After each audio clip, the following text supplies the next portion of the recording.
Baiklah, saya akan menjelaskan mengenai kasus ipsilateral hemiparesis atau false localizing sign, yaitu di sini tentu ini adalah bagian yang lebih membingungkan karena hasilnya tidak sesuai aturan biasa. Biasanya itu lesi kanan menyebabkan tubuh kiri lemah, kemudian juga lesi kiri menyebabkan tubuh kanan lemah.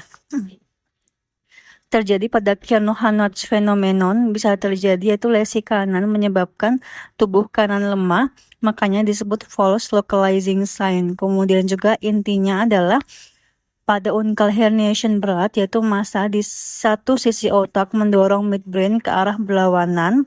Akibatnya cerebral peduncle sisi berlawanan terjepit oleh tepi tentorium.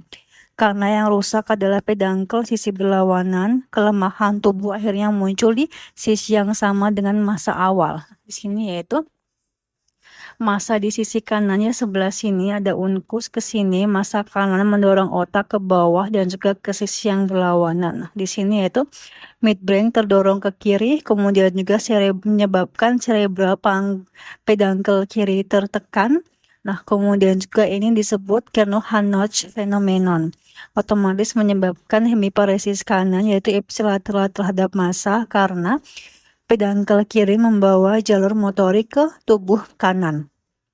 Kemudian juga pertama adalah normalnya bagaimana kalau pedangkel kanan rusak.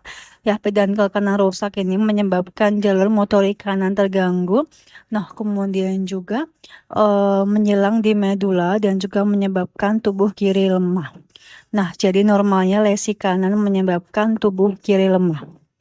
Nah, pada Kernohan-Notch yaitu apa yang terjadi?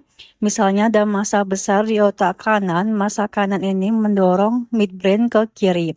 Massa kanan itu menyebabkan midbrain terdorong ke kiri, pedangkel kiri terjepit oleh tentorium, pedangkel kiri rusak, tubuh kanan lemah. Jadi walaupun massa awalnya di kanan, yang terjepit justru pedangkel kiri. Akibatnya massa kanan sehingga pedangkel kiri rusak menyebabkan tubuh kanan lemah. Kemudian juga kenapa tubuh kanan yang lemah, yaitu karena pedangkel kiri membawa jalur motorik untuk tubuh kanan. Pedangkel kiri menyilang di medula, mengatur tubuh kanan.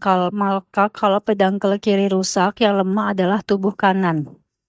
4. Kenapa disebut ipsilateral hemiparesis, yaitu ipsilateral artinya sisi yang sama. Contoh adalah massa otak kanan, tubuh kanan lemah. Massa dan juga kelemahan sama-sama di kanan, maka disebut ipsilateral hemiparesis. Nah, 5. Kenapa disebut false localizing signs, yaitu karena gejalanya bisa menipu. Kalau dokter melihat pasien tubuh karena kanan lemah, biasanya berpikir mungkin lesinya di otak kiri. Karena aturan normalnya itu otak kiri tubuh kanan, tapi pada Kernohan-Notch sebenarnya massa aslinya di kanan, midbrain terdorong, pedangkel kiri terjepit, tubuh kanan lemah. Jadi, gejala kelemahan kanan seolah-olah menunjukkan lesi kiri, padahal massa utamanya di kanan, makanya disebut false localizing sign. Tandanya seolah-olah menunjukkan lesi yang salah. Nah, analogi super simpelnya, bayangkan otak seperti mobil di jalan sempit. Ada mobil besar dari kanan mendorong ke kiri, mobil di tengah terdorong menabrak tembok kiri, bagian kiri yang rusak. Padahal dorongannya dari kanan, tapi yang terjepit justru sisi kiri. Massa kanan mendorong midbrain ke kiri, pedangkel kiri menabrak atau terjepit tentorium, pedangkel kiri rusak sehingga tubuh kanan lemah. Hafalan cepat yaitu pola biasa, lesi kanan menyebabkan tubuh kiri lemah, lesi kiri menyebabkan tubuh kanan lemah. Pola Kernohan-Notch yaitu massa kanan sehingga pedangkel kiri terjepit, tubuh kanan lemah, massa kiri, pedangkel kanan terjepit, tubuh kiri lemah. Bedanya kontralateral versus ipsilateral yaitu biasanya pedangkel sisi yang sama dengan massa, kelemahan sisi berlawanan. Kernohan-Notch yaitu pedangkel sisi berlawanan dari massa yang tertekan dan juga hasilnya adalah kelemahan sisi yang sama dengan massa.